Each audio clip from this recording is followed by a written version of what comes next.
श्री गणेशाय नमः। और नानाधीश्वर धीश्वर सर्वेश्वर भैरव के अंक में निवास करने वाली परमोत्कृष्ट पद्मावती देवी का मैं चिंतन करता हूँ। वे नागराज के आसन पर बैठी हुई हैं तथा नागों में फणों के से सुशोभित हो रही हैं तथा मणियों की विशाल माला इनके देह लता को उद्भासित कर रही है। सूर्य के समान तेज और तीनों लोकों में शोभा पा रहे हैं। और वे ही हाथों में कमल पुष्प कुंभ कपाल और कमल को धारण किए हुए हैं और मस्तक पर अर्ध चंद्रमा का मुकुट सुशोभित हो रहा है। ऋषि कहते हैं, हे देवताओं का यह कथन सुनकर के दूत को बड़ा अमर्ष हुआ और दैत्यराज के पास जाकर के यह समाचार विस्तार पूर्वक कह सुनाया। दूत के उस वचन को सुनकर के दैत्यराज कुपित हो गए और उन्होंने उनकी दैत्यों के सेनापति धूम्रलोचन से कहा,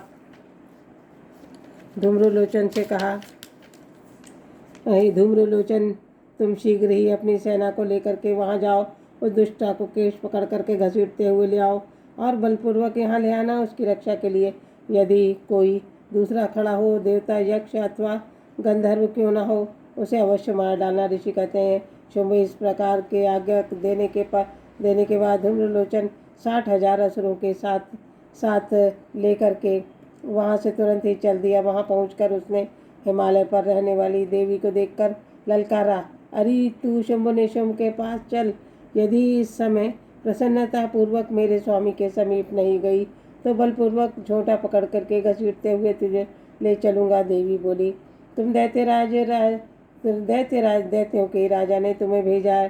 तुम स्वयं भी बलवान हो और तुम्हारे साथ विशाल सेना भी है। ऐसी दशा में यदि तुम मुझे बलपूर्वक पकड़ करके ले जाओगे तो मैं क्या कर सकती हूँ। ऋषि कहते हैं, इस प्रकार ऋषि कहते हैं, देवी ने यूँ कह करके असुर धूम्राक्ष उनकी ओर दौड़ पड़ा। अंबिका तू हुम का शुंकार करके और उच्च स्वर किया और उन्हें भस्म कर दिया। फिर क्रोध में भरी हुई दैत्यों की विशाल सेना अंबिका के साथ दूसरे तीखे सहायकों के साथ, शक्ति के साथ, फर्शों के साथ युद्ध आरंभ कर दिया। इतने में देवी का वाहन क्रोध में भर करके भयंकर गर्जना करने लगा तथा गर्दन के बालों को झटकाता हुआ असुरों की सेना में कूद पड़ा। उन्होंने कुछ दैत्यों को पंजों से और कितनों को अपने जबड़ों से और कितनों को ही महादैत्यों को पटक कर अपने होंठ के दाढ़ों के और से घायल कर मार डाला। और इस प्रकार सिंह ने अपने नखों से और कितनों के पेट को विदीर्ण कर दिया। थप्पड़ की मार से कितने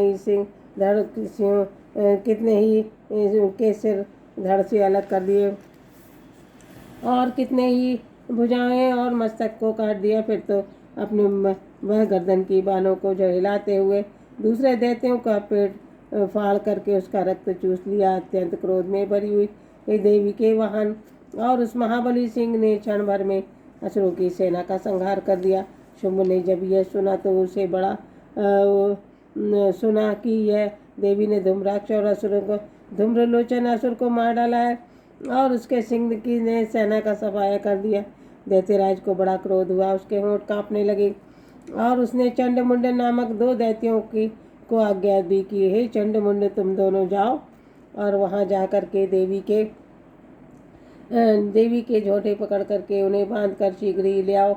और यदि इस प्रकार लाने में कोई संदेह हो तो युद्ध में सब प्रकार के अस्त्र शस्त्रों का प्रयोग कर असुरी सेना का प्रयोग करके उसकी हत्या कर डालना और उस दुष्टा के हत्या हो जाने पर, उसके सिंह के मारे जाने पर अंबिका को बांधकर शीघ्र ही लौट आना।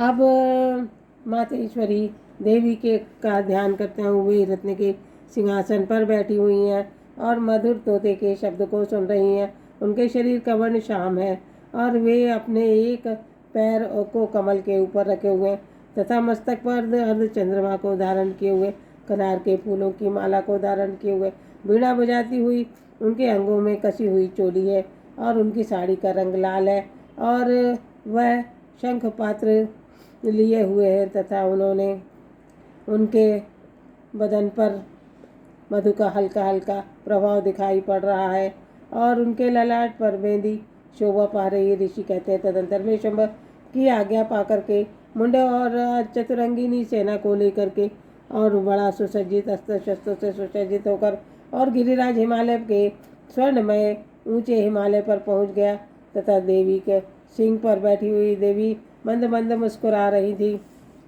उन्हें देख करके दैत्य लोगों ने तत्परता के साथ उन्हें पकड़ने का उद्योग किया और कितने ही धनुष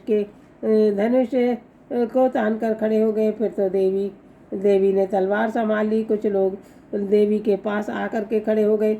अब तो अंबिका ने उन पर शत्रुओं को देख करके उन पर बड़ा क्रोध किया और उसी समय क्रोध में उनका मुख काला पड़ गया और ललाट पर भौहें टेढ़ी हो गई और उन्होंने तुरंत विकराल मुखी काली का रूप प्रकट कर लिया जो तलवार के पास लिए हुए थी और विचित्र खड़गवान धारण करके उन्होंने चीते की चर्म की साड़ी पहनी तथा नरमुंडों की माला से विभूषित हो रही थी। उनके अंगों का मांस सूख गया था और हड्डियों का ढांचा मात्र दिखाई पड़ रही थी और उनकी जीभ लपलपाने के कारण वे बड़ी डरावनी प्रतीक हो रही थी और उनके डरावने रूप को देख करके उनकी आंखें भीतर की ओर धसी हुई तथा लाल रंग की थी। वे अत्यंत गर्जना करते हुए संपूर्ण दिशाओं को गुंजा रही थी। बड़े बड़े दैत्यों का वध करती हुई कालिका देवी बड़े वेग के साथ दैत्यों की सेना पर टूट पड़ी और क्षण भर में उनका भक्षण करने लगी। अंकुशधारी महाबली योद्धाओं के घंटा सहित कितने ही हाथियों को एक ही हाथ से पकड़ करके मुंह में डाल दिया और इस प्रकार घोड़े रथ सारथी साथ में सैनिकों को मुंह में डाल दिया और उन्हें भयानक रूप से चबा डालती थी। किसी के बाल पकड़ के खींचती, किसी का गला दबा देती और किसी को पैरों से कुचल डालती, किसी की छाती को धक्के से गिरा देती तथा असुरों को के छोड़े हुए बड़े बड़े अस्त्र शस्त्र मुंह में डाल लेती। फिर तो रोष में भर करके उन पर दांत पीस डालती तथा काली ने बलवान दुरात्मा दैत्य की सारी सेना को रौंद दिया और उन्हें खा लिया।